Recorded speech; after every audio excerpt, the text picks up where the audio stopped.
So let us deal with the exception implicit object today. So Java supports a mechanism called exception handling, right? So in Java program, any exception that is occurred is represented in the form of an object. So how will you know about an exception, occurrence of an exception? If it is in your Java program, what you will do is you will use the try catch mechanism. So you will put the code that you will be suspecting for which it is going to generate some exception, some type of exception. You will put that code inside a try block, and you will write one or more corresponding catch blocks for the try block.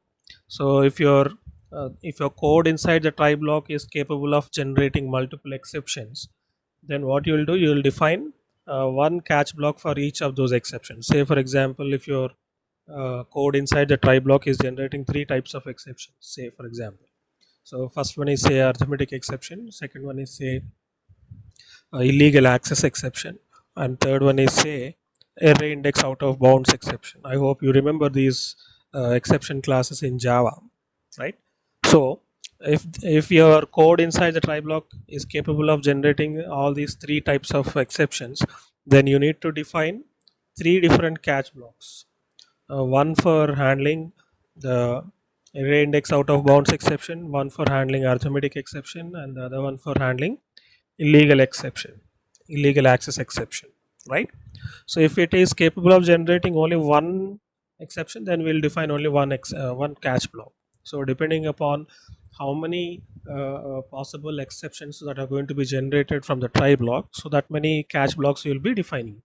And sometimes if any method is not capable of handling that exception by itself, by not using the try catch mechanism, then we use the throws keyword to specify that this method is not going to handle any kinds of exception that are going to be generated in this method.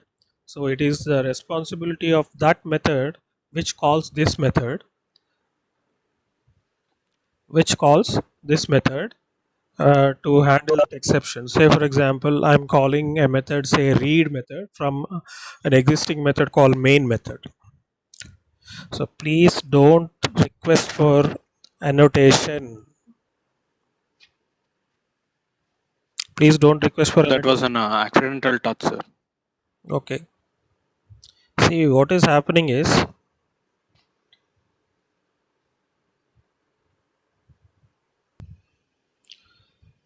so what were we discussing?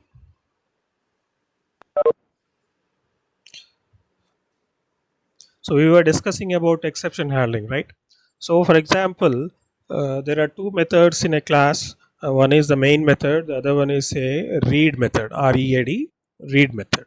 So let me show you in a notepad so that you'll understand better. So there is an example class, say demo. So this defines two methods, a void read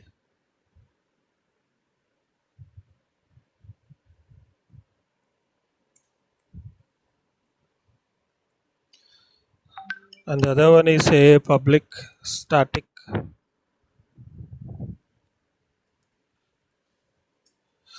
main.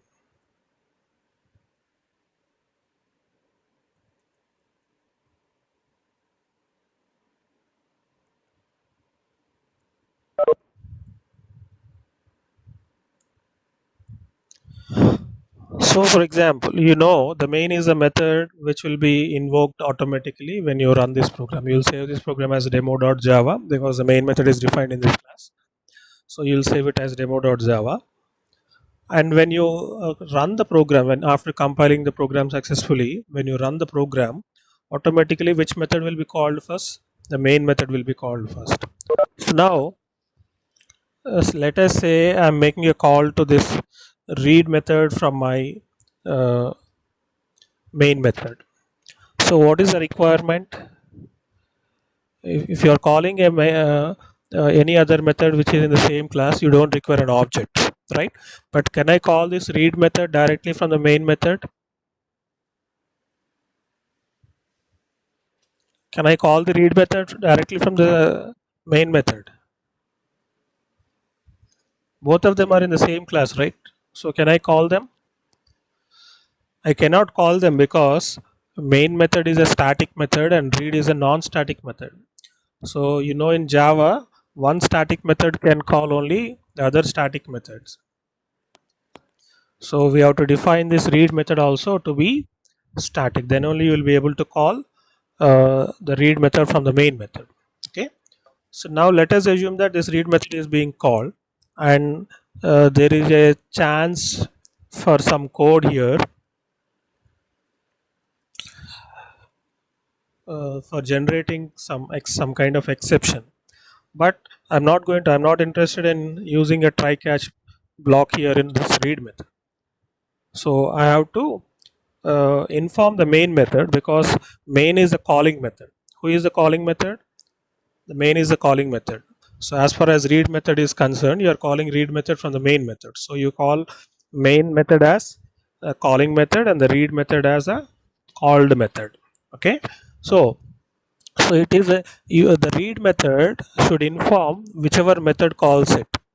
In this case, the main method is calling the read method. In some other case, some other method may be calling, right? So whichever method calls the read method, it is the responsibility of this read method to inform the calling method about that this read method is not going to handle any types of exception, and it is the responsibility of the calling method to handle those exceptions. So for example, uh, read method is capable of generating so arithmetic exception, but it is not going to handle it. So I have to specify here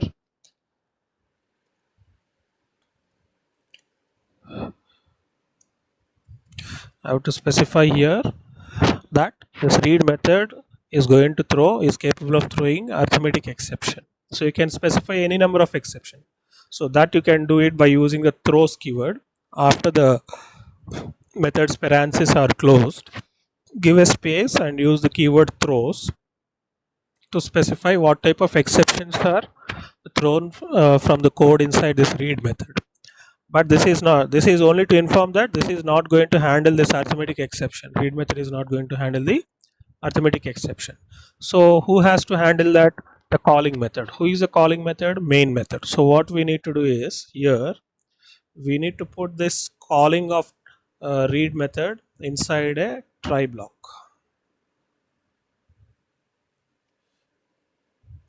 So we need to put this in try block, and the corresponding catch block also must be defined here.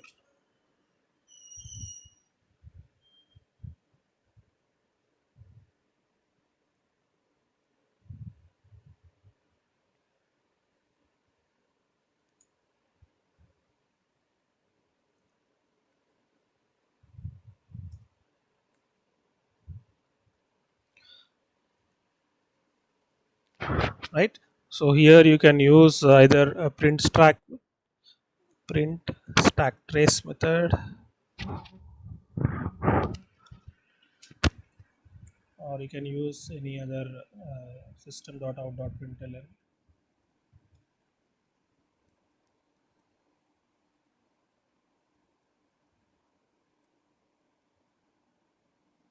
So this is how you can handle this exception. So this is how exceptions are handled in a Java program. Even we can do the same thing even in servlet programs also. You might have observed, when you are writing a servlet program, in every class we are creating as a servlet, either we are extending the generic servlet, that is we are creating a generic servlet by extending the servlet class, or we are creating a class by extending HTTP servlet class. So servlets are of two types, generic servlet and HTTP servlet. So depending on which servlet you are creating, whether it is generic servlet or HTTP servlet, you are defining either a service method or do get or do post methods, right?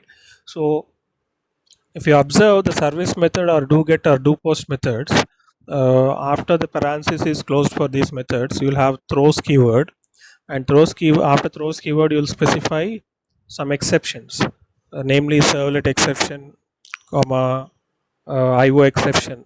We were discussing about these two exceptions. If you go back to your servlet programs and see, you'll have these two kinds of exceptions following the throws keyword in your program, right? So now, why I'm discussing about these exceptions is because the implicit object in JSP is related to these exceptions.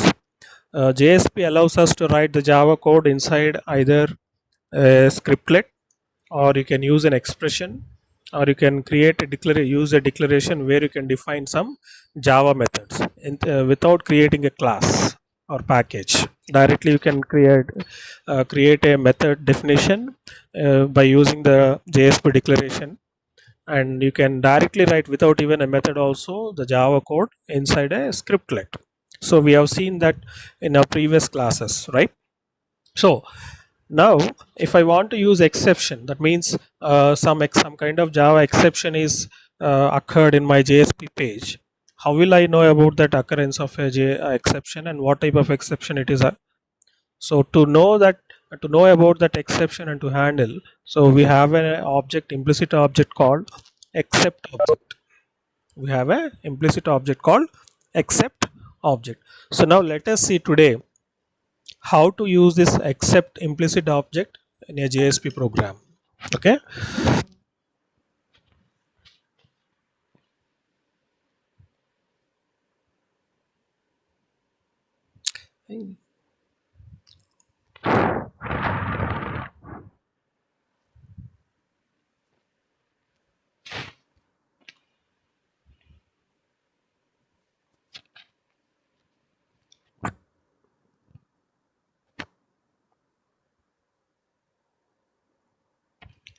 So now look at this application. I have created a JSP application by creating a folder called exception in my web apps folder.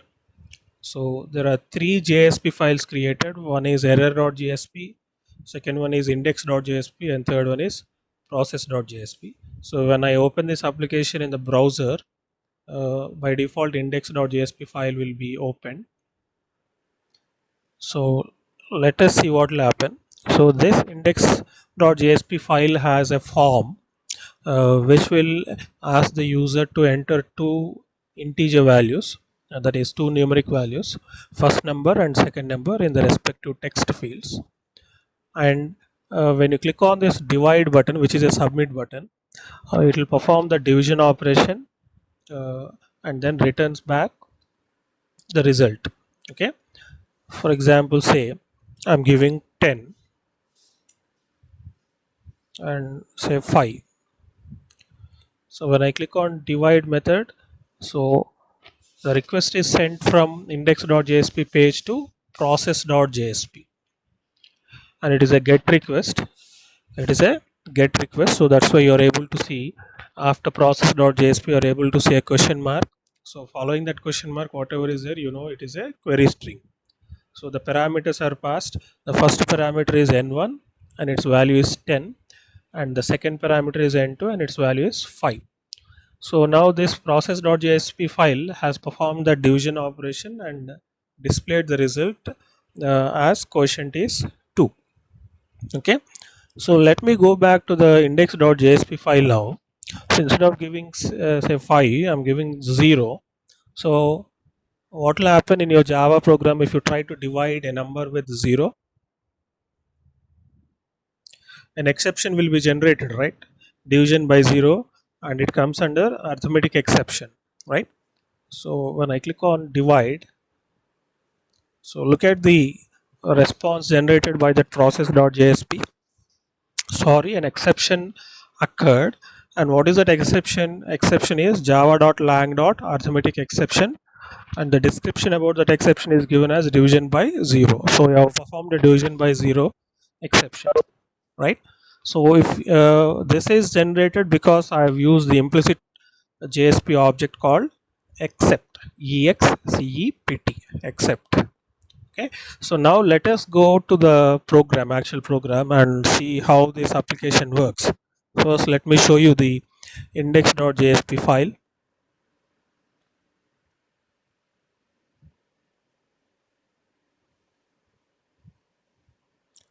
So look at this index.jsp file. So let us not discuss about the head section and all. It is waste of time. It is simply displaying a title called JSP implicit object accept demo. In the body, we have created a form. We didn't use any method attribute in form tag. So by default, if you don't use, the request will be a get request. And action attribute value is given as process.jsp. So what do you understand from this? Whenever you submit by clicking on this divide button, this forms data, that is the text value, the value that is a part of your the first text field, which is referred with the name attribute value n1, and the second value which is part of the second text box, which is referred with the name attribute values n2. These two values will be sent as parameters to the process.jsp. So now let us see what is there in process.jsp. So if you look at this process.jsp, so if at all if you are using a directive elements or directive elements in JSP, they must be at the beginning of a JSP page. So you have three types of directive elements. One is page directive element, second one is include directive element, and third one is taglib directive element, right? So here I'm using a page directive element. So earlier also we have used some page directive element, but this time I'm using a page directive element with a different attribute, and that attribute is nothing but error page. So this error page attribute P must be capital letter, okay, ER or OR. So this is the naming convention that we follow in Java. So if there are multiple words, the first word will be in small letters and second word will be beginning with capital letter for a method, right? So that convention is followed here for this attribute. So what is the purpose of this attribute means, so if at all if any exception or error occurs in this program, then the request will be sent to another page called error.jsp. If there is no exception occurring in this program, then nothing will happen. This program, that is the process.jsp, will directly give the response to the user, and the response is nothing but using out.print. You are displaying the response as quotient is whatever is the value of the quotient, that will be displayed. But if at all if some error occurs in your JSP file, say in our previous case, what we have done is we have given the first number as 10 and second number as 0, so which will result in a division by 0 exception or error. So when such exception occurs, what will happen is this page will be redirected to another JSP file called error.jsp. Okay, so otherwise it will work normally. So normally what it does is about the request implicit object and out implicit objects. We have already used them in our previous programs, so once again we are using them here also. So using the request implicit object, I'm calling the get parameter method and retrieving the value stored in the text field uh, with its name attribute value as n1 and storing it in num1. Similarly, I am retrieving n2 and storing it in num2. But you know that this get parameter method, whatever value is given, whether it is a numerical value or some text value, this method will return that value in the form of a string only. So that's the reason why I am taking these num1 and num2 variables as string variables. Okay, so after that it is our responsibility to convert that numeric string representation of that numeric values into integer format. So you can do that by calling integer.parseInt method. So I'm using integer.parseInt method of num1, which will convert the num1 value into from string format into an integer format and store it in variable a. Then similarly I'm doing it for num2 also and storing it in b. So now the two integer values that we entered in our previous index.jsp file form are stored in a and b respectively. I'm declaring another integer variable c and assigning the value that is obtained by dividing a with b. So here in this line, if both a and b are non-zero values, then nothing will happen. You will get some value and stored in C, and you are going to display that value of C using this print method by calling the print method. So the print method is part of print writer class of IO package in Java. So for that class you have a implicit object available in every JSP page, that is out. So I'm using that out object and calling that print method and displaying its value. So everything is fine. If we don't give any zero value in the denominator, then there will not be any problem. But the problem comes only when the value of b becomes 0. That means the second value that you gave in the form is a 0 value. So in that case, what will happen is this exception that will be occurred in this line will be handled by error.jsp, right? So which file you want to handle these exceptions that are occurred here, that file name you have to specify as the value of error page attribute in the page directive element. Okay, so now let us see the error.jsp file.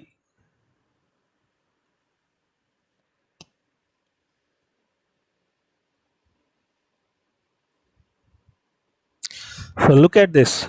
Again, this page also has the same page directive element used here, but instead of having that attribute what we have in the previous file,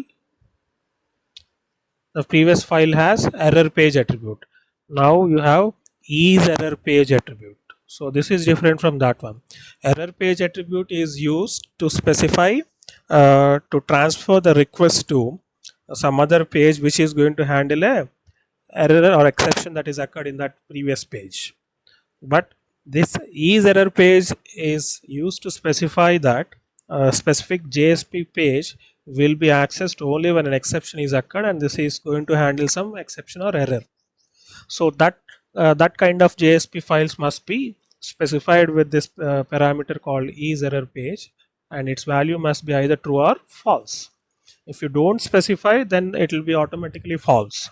So that's why in the previous file we didn't use this is error page attribute here. So if you don't specify what is the meaning of that one, so the value of that is error page attribute is false. Okay, so when it is false, what do you understand? You must understand that process.jsp file is not a error page. It is not going to handle any exception. So when it is true, it means that so this is a error page and this is going to handle some kind of exceptions. Okay, so what you are doing in this page is first you are specifying that using the page directive element and its attribute use error page attribute value as true. Then after that you are displaying a heading with h3 heading, sorry an exception occurred. And after that what you are doing is you are using a JSP expression. So you know what is a JSP expression. You have scripting elements in JSP. There are three types of scripting elements. The first one is scriptlet, second one is declaration, and third one is expression. So I'm using the third one, that is expression, here to display a message that exception is concatenated with the expression JSP expression value that is generated. So here what I am doing is simply using that JSP implicit object exception. So now what is this JSP implicit object exception going to contain? This is going to contain the description about the exception that has occurred in that page, in that process.jsp page. Because we have mentioned there error page attribute value is equal to error.jsp, so we have to use this implicit exception object in error.jsp file to describe about that exception. Okay, so that's the reason why this exception object is displaying this message for us on the screen. Okay, so what is this implicit object going to contain? It is going to contain the description about the exception that has occurred, any kind of exception. So if at all if an exception occurs in your JSP page, that will be the description about that exception will be stored in this implicit object, and you can access that implicit object's description in some other error page, right? Like this. Here in our example, the error page is error.jsp, and you have to mention this page directive element here at the beginning and use isErrorPage attribute and give its value as true. And in whichever page that exception is occurring, there you have to specify that using error page attribute in the page directive element, you have to specify to which page you have to redirect to know about the exception that has occurred. So what is the page where we are handling this exception? It is nothing but error.jsp. Okay, so did you understand, everyone? So please respond. Yes, sir. Okay, so now with this we have completed 5 implicit JSP objects, right? So we are left over with another 4 objects. So the other one is page, which we need not deal it with because it is very simple. The page object is nothing but an object of type a class called object. So you know in Java there is a class called object with capital letter O. This class is a super class for all the other classes in your Java program automatically. So if at all if you want to use any method from that object class, say for example there is a method called toString method, so you want to use that toString method, directly you will be using in your program because object is the super class for all the Java classes. So when it is a super class for all the Java class, then whatever methods are provided in this object class will also be members of all the classes in Java. So that's why we were using the toString method directly in every program in when you learn Java programs, right? So if at all if you want to call that method, you can call that method using that page, or you can use, instead of page you can use this keyword also to refer to that object page. Okay, fine. So if that is completed, we'll assume that that one also is completed. So we'll be left over with 3: page, application, and what is the other one, config and page context. We'll be left over with these 3.